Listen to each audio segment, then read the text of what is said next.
Yo, Wyatt begins in like 5, 4, 3, 2, 1. Welcome to Wyatt, and I'm your host, Wyatt O'Brien Evans. Woof, goddammit, woof, woof, woof. My listeners, do you have your bags packed? You really should, because today we're traveling across the world to Sydney, Australia.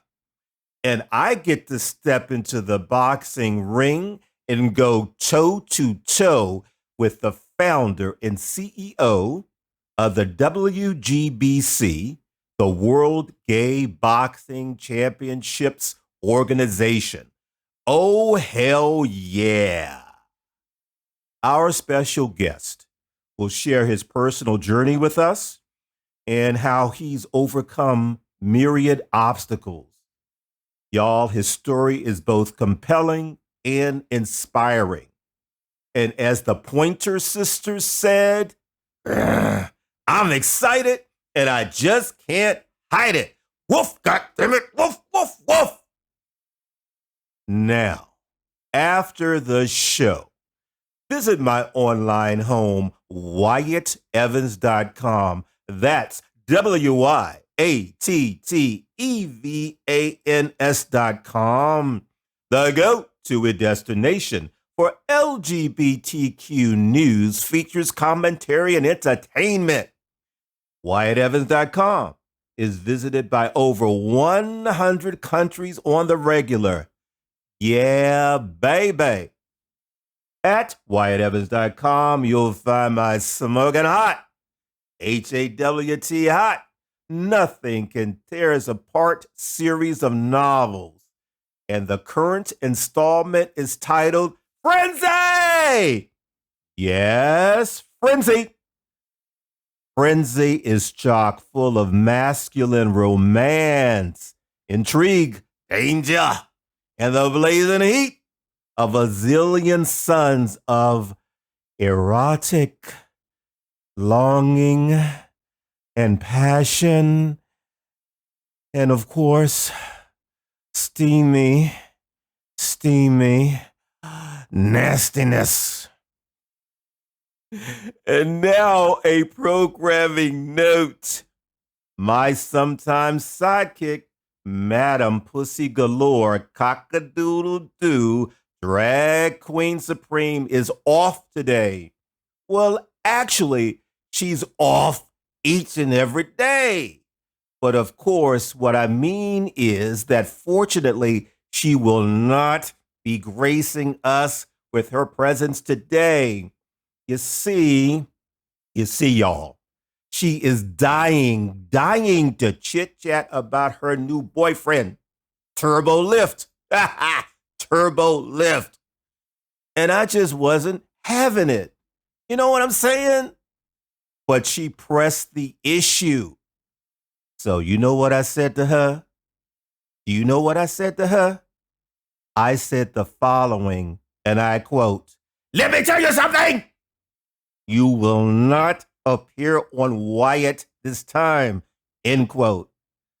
You know, y'all, honestly, I just wasn't feeling all of her shenanigans. I mean, sometimes, admittedly, I can be Mr. Crank. You know, just be cranky. You know what I'm saying? Well, it's time for me to introduce our very special guest. As an advocate for the LGBTQ community, he's determined to foster and propel greater inclusivity and appreciation of diverse voices, perspectives, and experiences. And our special guest has one hell of a portfolio. Keynote speaker, a courage champion, an inclusion practitioner, and an advocate of diversity, social justice, and fairness. He's endured many of life's challenges. For example, after undergoing several serious health crises, This gentleman experienced PTSD, but to counteract this anxiety disorder, he decided to take self-defense classes. That's where he discovered boxing. Actually, according to our guest, boxing found him, and this led him to creating the World Gay Boxing Championship. This episode of Wyatt is truly a profile in courage.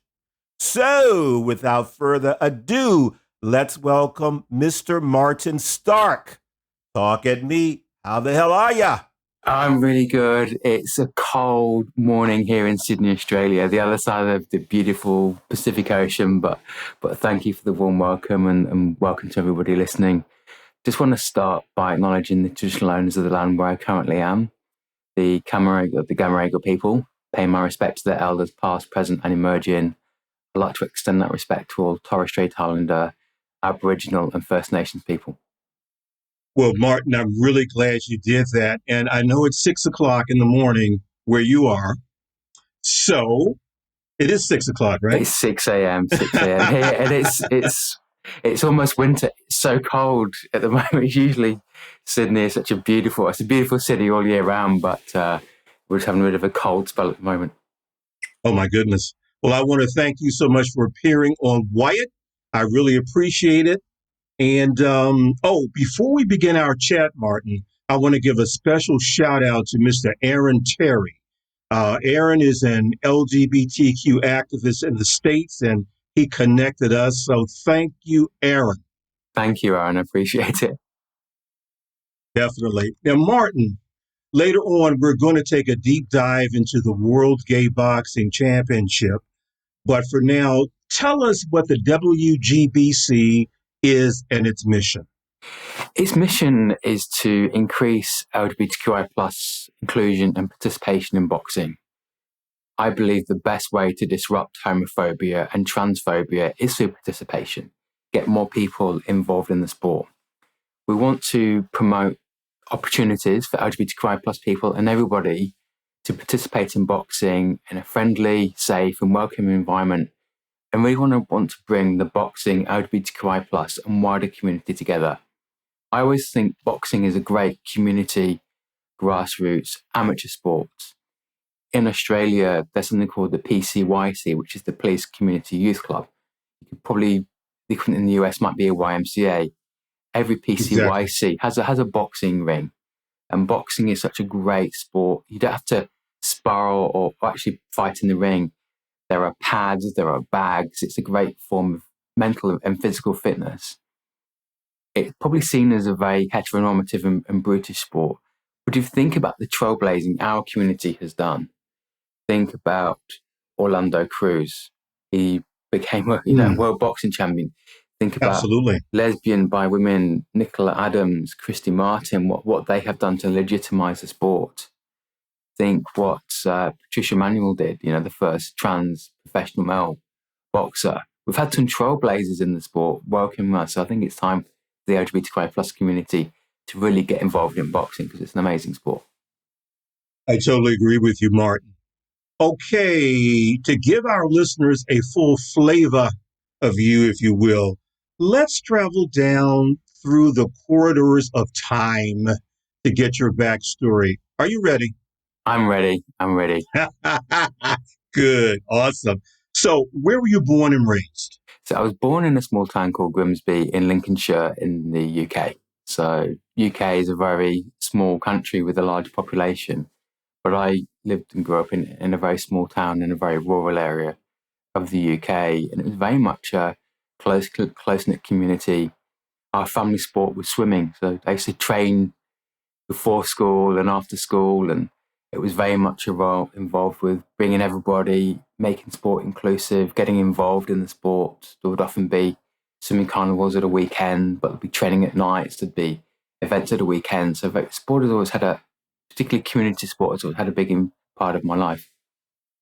Okay, that's great. Your family structure, are you like the youngest, the oldest, the middle? So I'm the youngest of three boys. I'm the So you haven't. Spoiled. So in gay years, I'm 29. I'm 46, but with the gay years discount, I'm staying 29 for a few more years still. I love that. I'm going to use that. Okay. So yeah, my parents still live in the UK. My brother still live in the UK, and I have a husband here in Sydney. We've been together 19 years, but there's also a blood family and an established family.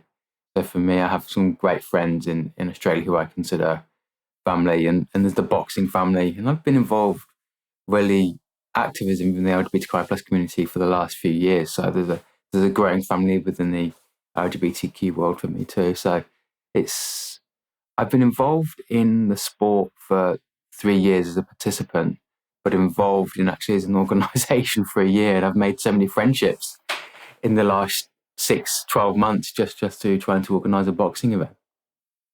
That is wonderful.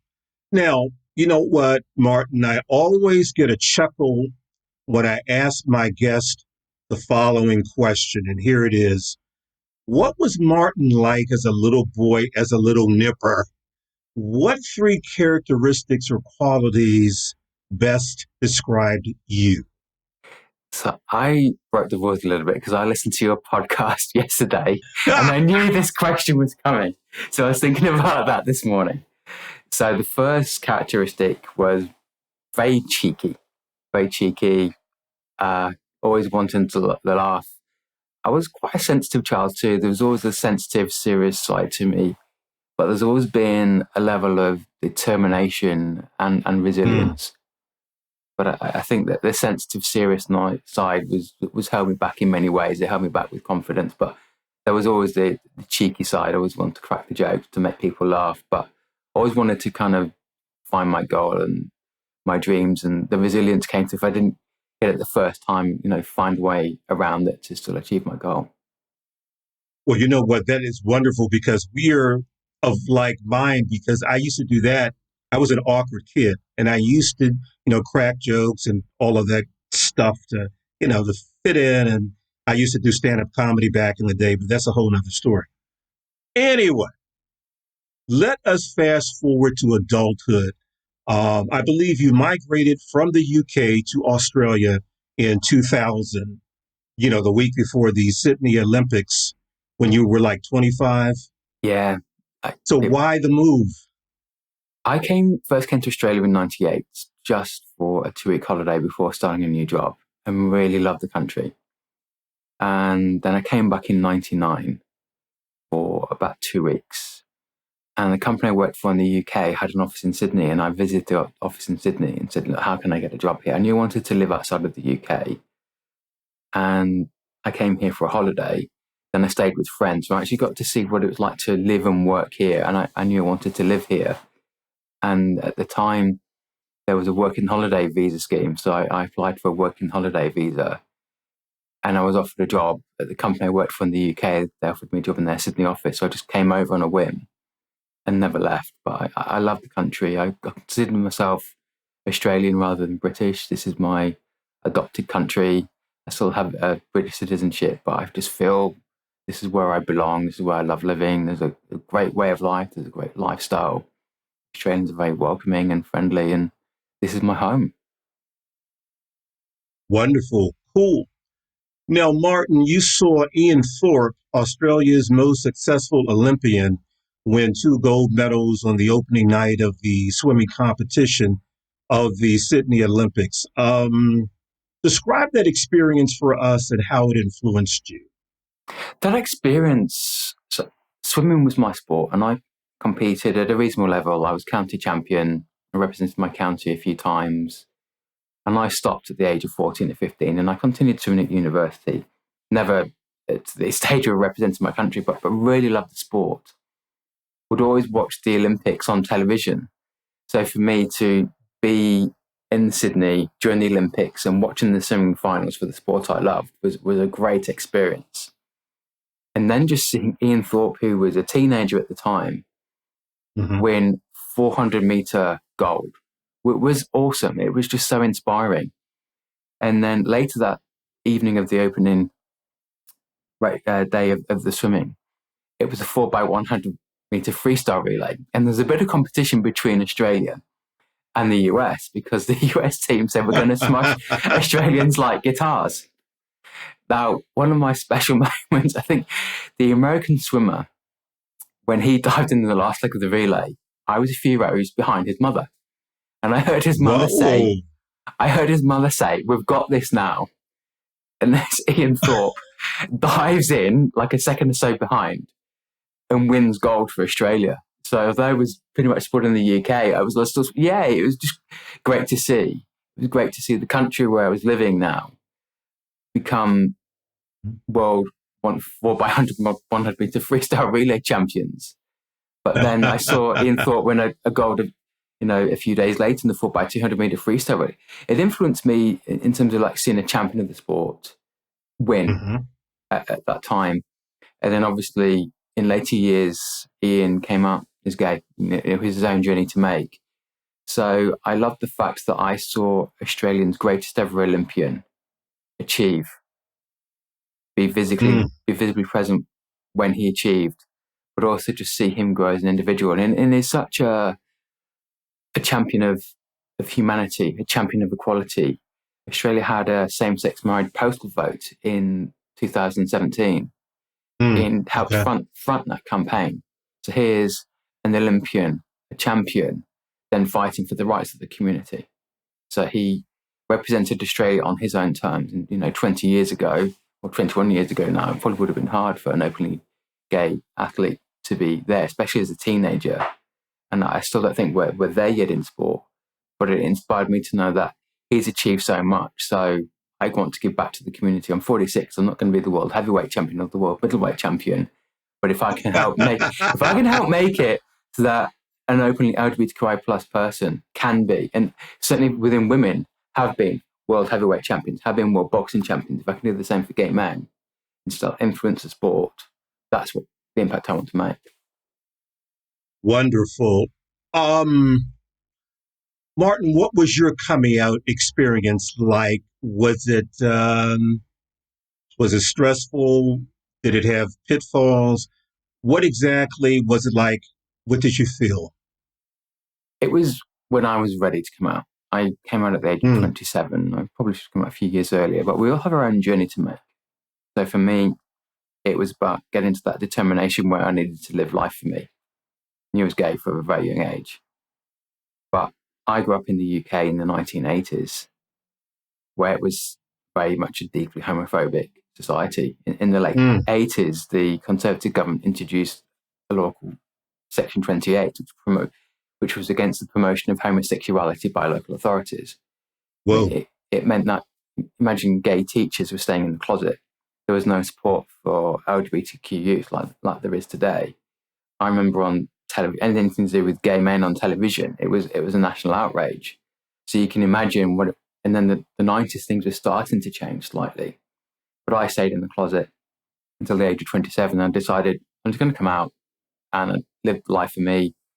And I remember telling my parents, and they'd been away at a swimming weekend because they were coaching a masters club and they'd been very successful that weekend. And I told my parents, and yeah, okay, that's good. We love you. We had a really good weekend with swimming.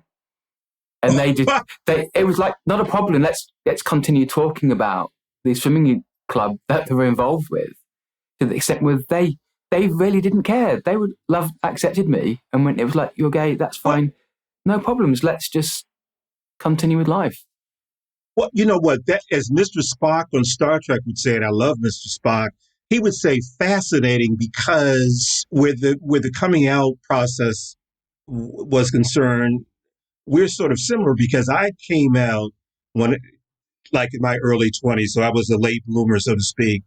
And when I told my mother, I believe she already knew, she had so many questions. It was like this battery of questions. So at least you didn't have that to have to deal with. But it was something you feared for years, but it was instant acceptance. There was no question. And then a few months later, I met my husband, who is a very private person. He never comes on podcasts, but I'm married to a man from West Africa. So then I'm saying, and by the way, I'm my husband is black, my partner is black. Mm-hmm. Instant acceptance straight away. There was never any racism in our family.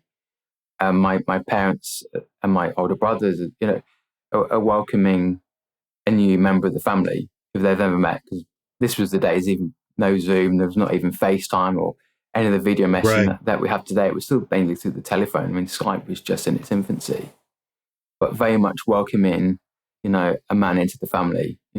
I had an older cousin who married somebody from Latin America in the 1970s, and she was immediately accepted, 50 years ago. So it was instant acceptance by the family of, I'm in a mixed race relationship, mixed race, same-sex relationship, instant acceptance. Wow. That's amazing. And you were lucky, because unfortunately, that's not the case for most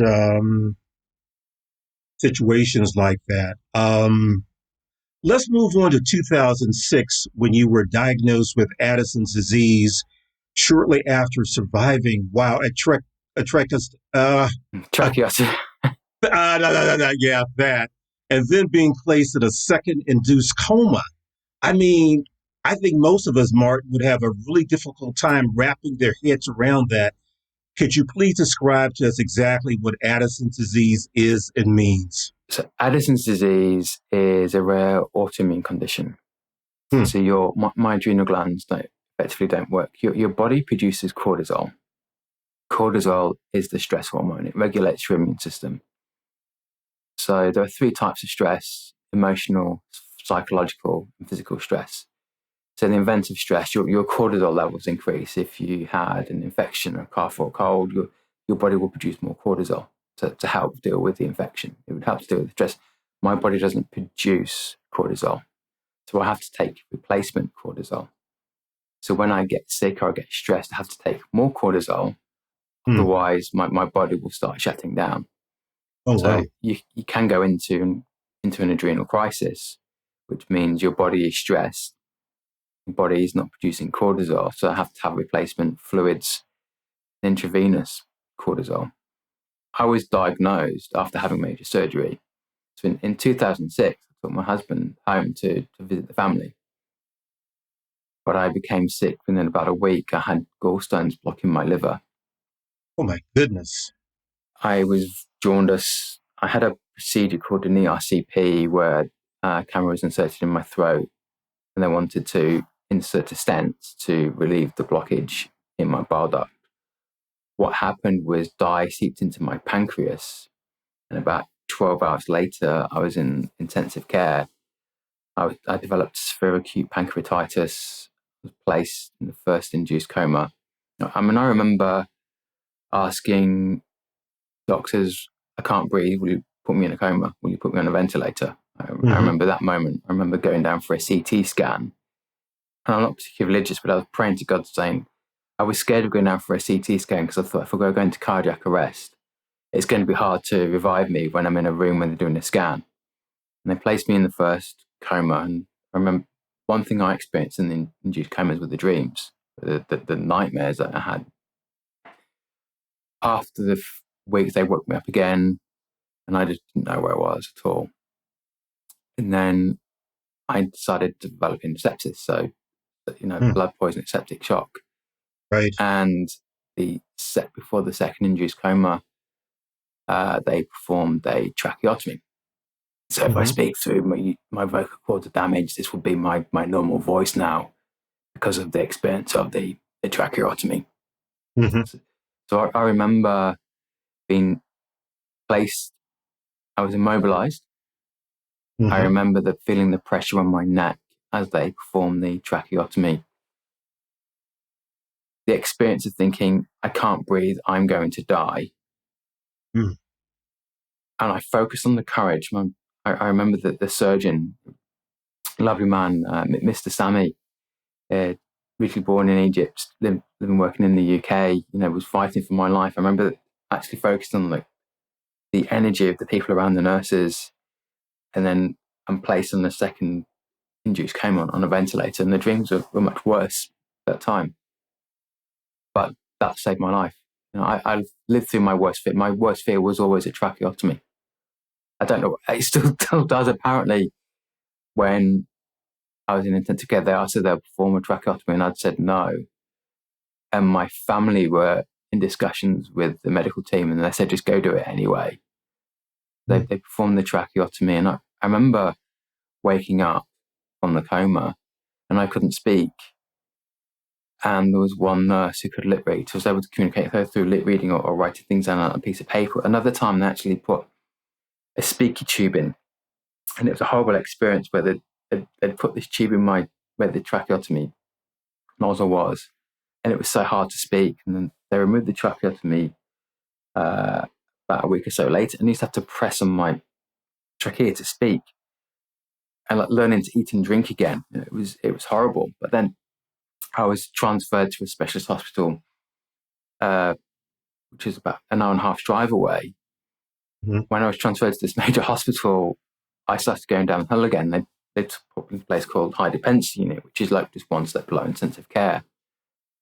And a very specialist liver surgeon said, we think you might have bile duct cancer. There's a 50-50 chance you have bile duct cancer. So what is that exactly? So basically it would have been a form of liver cancer. So your bile duct, which is obviously connected to your liver, they thought I had a malignant tumor. I can tell you, fortunately it wasn't. I had an MRI scan the next day, and the sense of relief when the doctor came out the next day said, fortunately it's not that, but you have a very acute cause of gallstone disease. Then I was discharged about a week or so later. I recuperated for a month, came back home to Australia. Mm-hmm. And then 2 months later, I had my gallbladder removed. It was a 5-hour operation. But what was happening is I was not recovering from the surgery. The wound site was infected. So I ended up having to go back to hospital. They had to reopen the wound, clean it. And then I had an open wound for 3 months. Every day it was packed and rest, but I kept going back into hospital. I wasn't recovering. And after the 4th admission, I was diagnosed with Addison's disease. So it was an astute doctor in emergency, then diagnosed, had Addison's disease. So I'd survived pancreatitis, collapsed lungs, septic shock. I mean, 4 or 5 times my family were told I was not going to survive the night. I didn't go into cardiac arrest, but I was pretty close several times. All of that, and then diagnosed with the rare autoimmune condition, all in 1 year.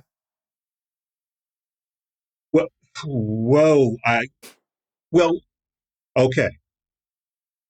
What words of wisdom, what words of courage, what words of whatever would you give to someone who, for example, is like at his wit's end? He wants to just give up. He wants to throw in the towel. What would you say to those people? The power of acceptance. What I mean by that, I attended a course in the late 90s, and it was about doing somebody's annual performance review and providing feedback. And there was an acronym, was shock, anger, resistance, acceptance. And they talk about the 4 different stages of getting bad news. First thing is you go into shock. Sorry, shock, anger, resistance, acceptance. So you go into shock, then you become angry, then you resist, then you finally accept. Once you accept something, you're in a better position to manage and control moving forward. Now, the example of this analogy, Sarah, was when Princess Diana died in the UK, there was a lot of anger. People were shocked. There was a lot of anger. There was a lot of resistance. I remember the Queen coming down to Buckingham Palace, giving her speech to the nation, then going out to meet the public. And it contained a lot of anger towards the royal family. But there's that moment between anger and resisting. You're angry. No, it's not true. Finally accepting.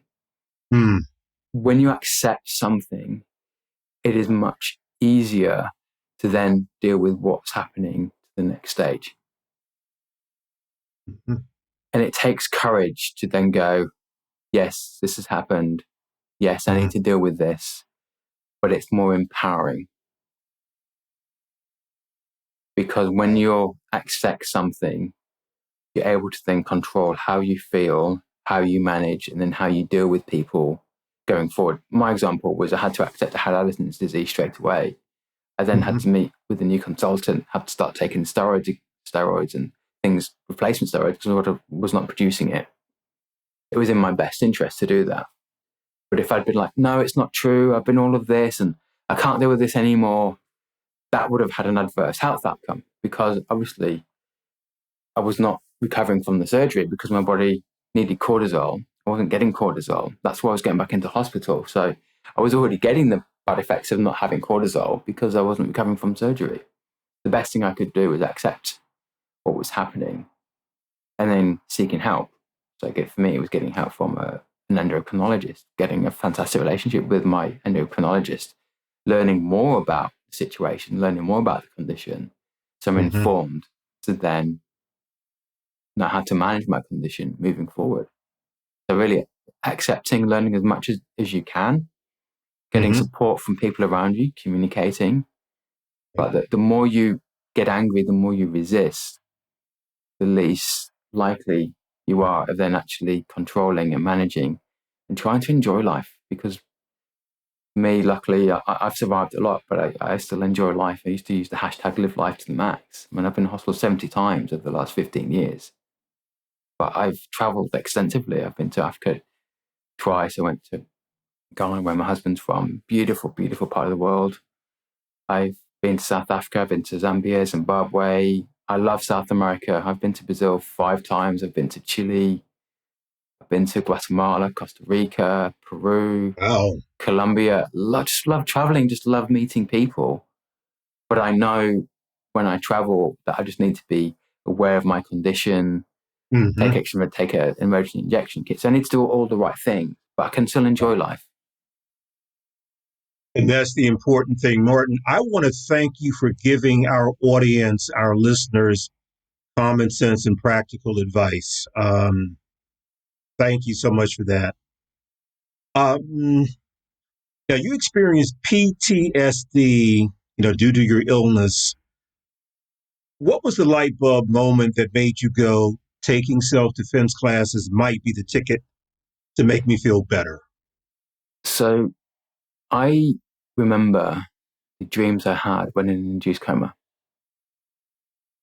That's my experience. I was not in pain, but I remember the dreams, and those dreams are like a living night. If you've ever had a nightmare or a dream you think is a reality and something you can't get out of, one of the dreams I experienced was there was this person attacking every single member of my family, going from my grandparents down. It was like knocking every member.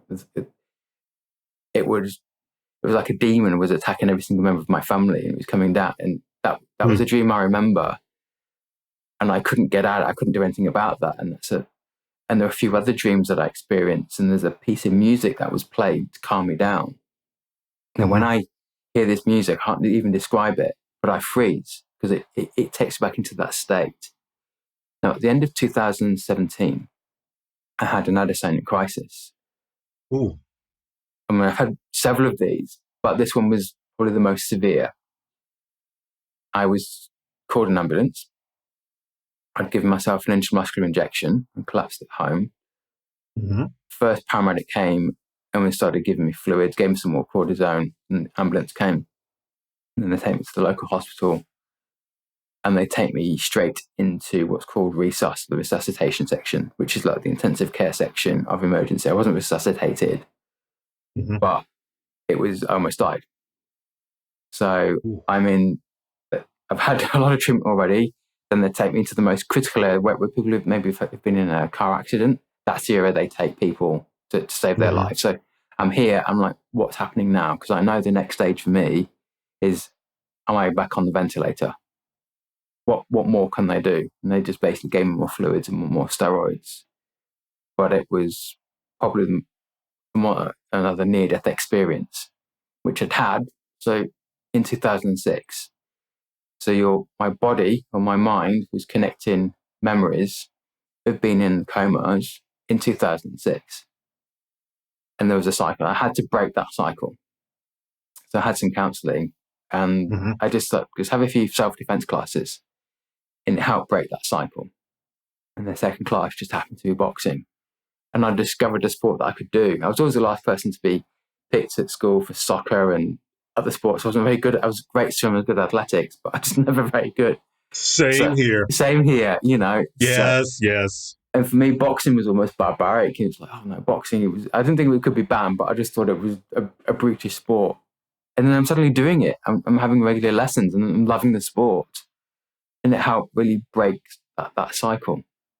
And I think people experience PTSD in different ways. And I've had hypnotherapy for PTSD because I was dealing with the trauma of recovering from being in intensive care from those dreams I had. It's something which never leaves you, but you can manage, you can deal with it. But I was experiencing it again, and I knew early intervention helped. So just having a few self-defense classes really helped me overcome that. That's an interesting journey. So how did you go from taking boxing classes to founding the World Gay Boxing Championship? How did that happen?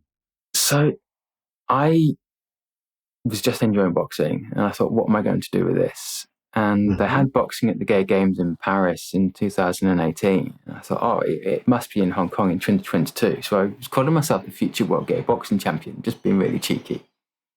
But then boxing didn't make the cut for the list of sports for 2022. I understand that there are only so many sports they can have. And in 2019, I was in hospital, I had an adenosine crisis. And I decided, why don't I just go and create this thing called the World Gay Boxing Championships? Why don't I just go and create an organisation for the LGBTQI plus community to compete in boxing? It was just an idea. Then I just started communicating the idea and sharing my vision. And it started resonating with people. And I started getting support. I have an amazing board. My lawyer, Flavia D'Souza, she owned a law firm and has helped create not-for-profit status. We have member Sharon, who's got extensive corporate skills. She's a board member. Jenny Vaz, very experienced in coaching and technology, a chief operating officer. Paul Johnston, he's a great finance director. He's been involved in not-for-profits. He came on board to help with the finance side. So basically, 5 people came together to create a not-for-profit organisation. But I've been communicating this for a period of time, meeting and connecting with other people. And then I decided I'm just going to approach Boxing Australia, which is the peak body for the amateur sport in this country. So I approached Boxing Australia, had an email, had a Zoom call. It was an email to the CEO. And 2 weeks later, the board of Boxing Australia voted to support the championships, that they will help organise, operate and run the championships. Wow, nice. This is where I talk about how boxing in this country have really stepped up the leadership for inclusion in the sport. So in Australia, we have states and territories, similar to the US. So I live in the state of New South Wales. So the president of Boxing New South Wales has become a close personal friend of mine. So in New South Wales, boxing events are sanctioned, and Boxing New South Wales is one of the sanctioning bodies. So they're going to help us operate, organise and run the championships. So getting the support of the governing body, building a great relationship with the state body who can provide the referees, judges, the infrastructure, the policies, the expertise and know-how to organise the boxing championships takes a lot of the stress away. Then we've built a beautiful community of LGBTQI plus boxers. We have 75 people from 7 countries registered to participate in the championships. We have ambassadors in Australia, in the UK, New Zealand, in America. So we have all the people involved in the sport. The next thing I wanted to do was to really make the change with boxing. The leadership in boxing for me has always been at the amateur grassroots level.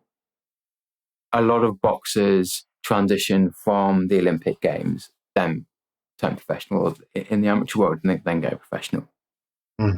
I wanted to get the major world bodies to at least provide a statement of support, because to really make the change, to make it more inclusive, it's got to be at the professional level eventually. Start at the amateur grassroots, make this a grassroots movement, build up. But once you think about Manny Pacquiao, Tyson Fury, who've made deeply homophobic remarks, Mm-hmm. They've been the biggest stars of the sport this century. Wouldn't it be great if they didn't make homophobic remarks? They're entitled to their view. They're entitled to their view. You know, you're not going to change that. You may change that, but wouldn't it be nice if they just didn't express in such a homophobic and horrible way? I mean, I speak out about racism and homophobia in sport and transphobia in sport nearly every day. You're not going to change somebody who's homophobic unless they want to change themselves. But at least maybe say, you know what, just don't say that, or say that in a way that is not so disrespectful and hurtful. Mm-hmm. So as of today, I've had letters of support from the World Boxing Council, International Boxing Organisation, World Boxing Organisation, and the World Boxing Association.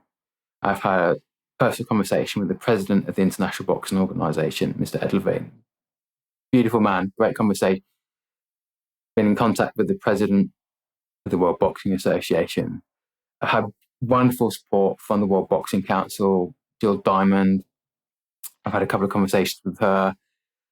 I've had a video message from Christy Martin, from Bruce Silverglade of Gleason's Gym, which is the gym where Muhammad Ali trained before his fight against Sonny Liston in 1964. So the owner of Gleason's Gym is welcoming the LGBTQ plus community into his gym. Mm-hmm. I've had statements of support from the four major bodies. The International Boxing Federation have declined my request to give a statement of support.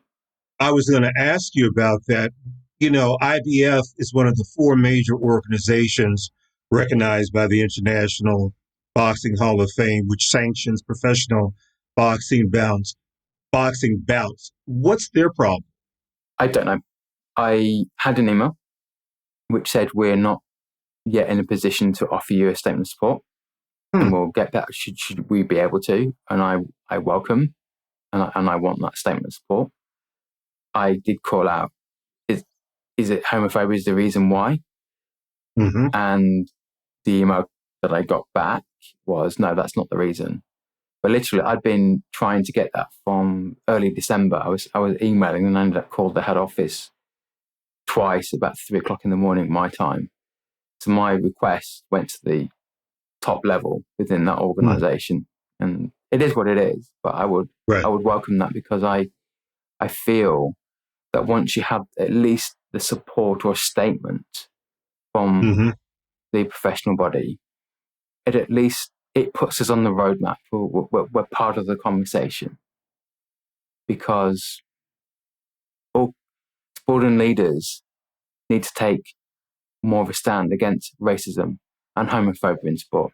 If you think absolutely, think a few weeks ago, there was a boycott of social media by football players, football clubs, even broadcasters. I think BT Sport and Sky Sports had a break from social media because there's so much racism on social media in sport.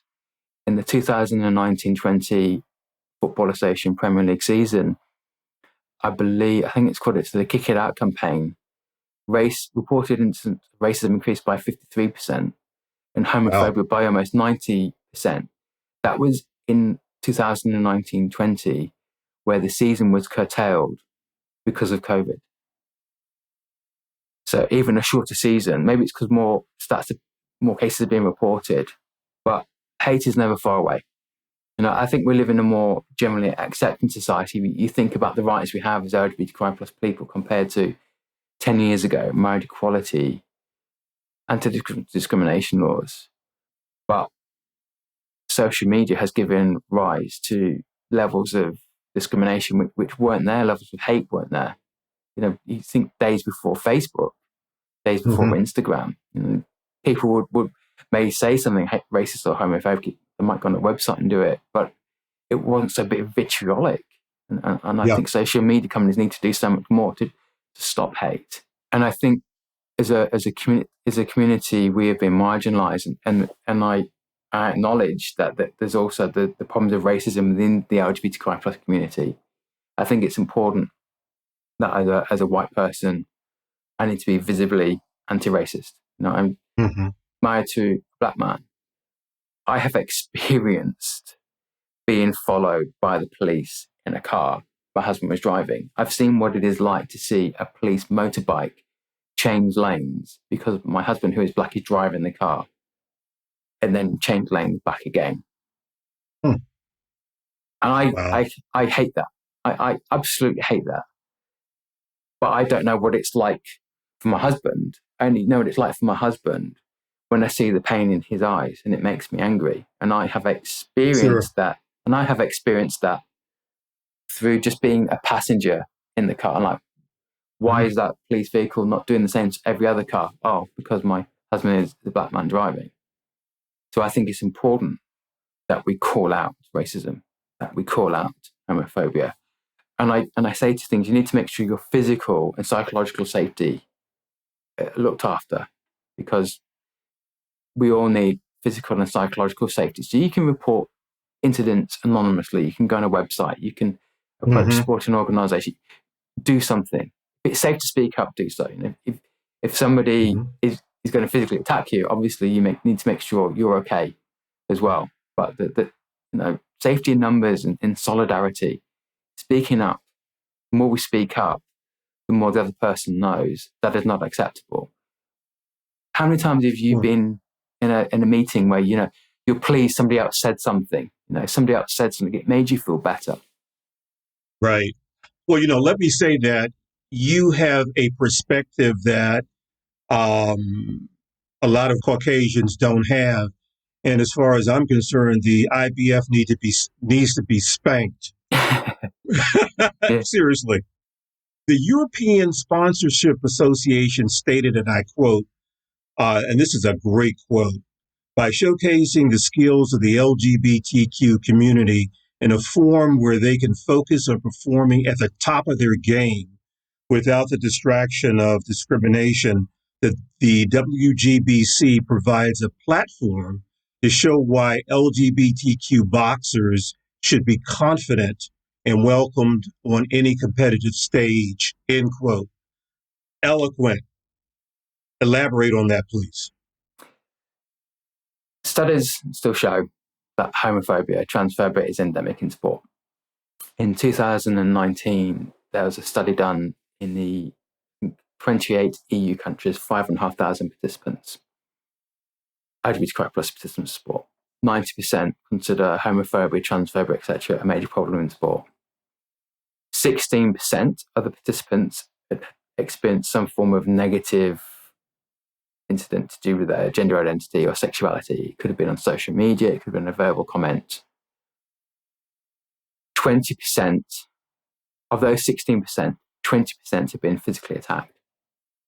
Gay and bisexual men participate in team sports at half the rate of straight men and are 5 times more likely to attempt suicide.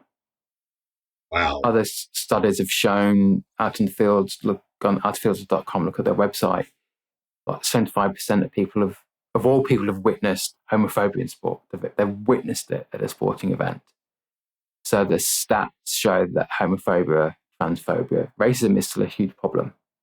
So can you imagine, I'm a courageous person, I would go and do it anyway, but can you imagine going to a sporting event, you're the only gay person on the team, and you're getting the harassment of the crowd, you're getting all of these things.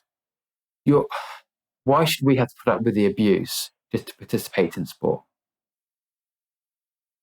But can you imagine going to the sporting event and you're just accepted for who you are, playing the game, you might be in the boxing ring, you might be doing gymnastics, people just accept you for who you are. You don't have to worry about any harassment. You're welcomed, you're accepted. You're going to be in your A game. You think about, do teams play better when they host a game or when they travel? Is it the home versus away? You think, generally people think when it's at your home ground, you generally perform better because the crowd are cheering for you versus 10% of the crowd are cheering for the away side. This is basic humanity. This is about treating people with dignity and respect. If I know I'm going to go to the boxing ring, it's my local club, they're going to support me. If I fail, it's fine. I'm not going to be called a faggot or puff or whatever, those things. That's the difference. I totally agree with you. You plan to hold the inaugural Straight Friendly LGBTQ plus inclusive championships in Sydney in February 2023, coinciding with the city hosting World Pride. Tell us your goal, your aim for this endeavor. So from the 20th to the 24th of February 2023, and I've used the term straight friendly purposely Why so? because inclusion means inclusion of everybody. And I do want our allies to feel that they can participate in the championships too. If you think about the gay games, it's been going for 40 years. It's been open to everybody. Although it's very much around LGBTQI plus people, there are people who are our friends and our allies. I want them to feel welcome too. But it's also, I've been accused of why are you segregating the community? Why are you taking things away? Why you need to have a standard? And my previous answer around those stats is the reason why. But I've used the term straight friendly to really just turn this around a little bit to say, you know what, we welcome everybody in the community. Mm-hmm. And that's why it's very much around it is a World Gay Boxing Championships. It's an LGBTQI plus boxing competition for our community. But our allies are welcome. You know what? I'm sorry, please go ahead. No, you please. No, what I was going to say is I love that term because what it does, I think, is to take a little of the pressure, the stress off of straight people. And it makes you seem more friendly as in the term. And also, too, I know what I was going to say, but it just left me. So please, you continue. I'll come back to that. So in February, March 2023, Sydney is hosting World Pride for the first time. And there's the Sydney Gay and Lesbian Mardi Gras, which I love. We call it Gay Christmas. You know, it's a beautiful time. It's the equivalent of Pride. So during the first week of Sydney World Pride and Sydney Gay and Lesbian Mardi Gras, we're going to hold the World Gay Boxing Championships from the 20th to the 24th. And I want people to see boxing. I want people to see that our community belongs in the ring, can participate in the ring, where we'll see new world boxing champions. I want people just to see how great our community are, how courageous our community are, how our community, people will start boxing training and maybe become a world champion. But I also want to see the LGBTQI plus boxing and wider community coming together. I want to see the best of our community, supporting the boxers, supporting the boxing community. Boxing is a beautiful sport, and I often describe, you often see the theatrics outside of the ring. You think about those events which have taken place in Caesar Palace and Las Vegas, and there's all the, but once you actually see the fighting in the ring, you generally see boxing. And that's what I want to see. I want people just to see the best of our community, but also showing that our beautiful sport, our beautiful community, and we belong. Well, you know what? I had that brain fart, so I'm back. I'm back. Listen, I had a brain fart, but I'm back to planet Earth. Straight friendly. What I was trying to say is that, you know, we need allies, and that term, you know, relates to the allies that we all need as LGBTQ plus individuals. Absolutely. Yeah. In Australia, we had a vote on marriage equality. Were it not for our allies, we would not have the rights we enjoy today. 62% of the Australian population voted yes for marriage equality. Wow. So that's good. That's good. And I'm sure not everybody who voted no would be homophobic. Some people have their views, whatever. But now I think it will be a much higher percentage. But remember what our allies have done for us, how our allies have fought for our rights. So they continue to fight for our community and welcoming our allies in Pride, welcoming our allies in our sporting events and things that we go to. You know, our allies are our friends, our family, our supporters.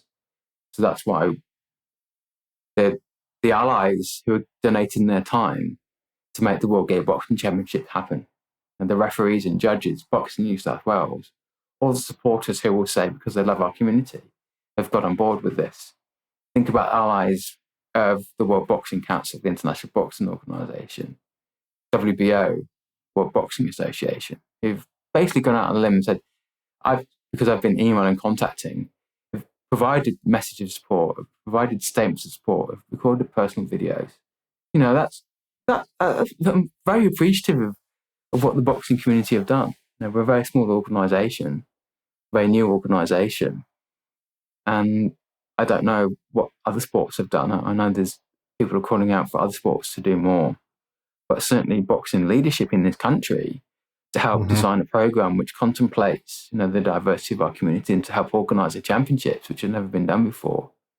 That's a huge honour. It's a huge privilege, and I think it's huge respect for our community. Mm-hmm. I'm going to ask you a cliched question, which is, Martin, where do you see the World Gay Boxing Championship, say, the next 5 years? So I'm going to answer this in two ways.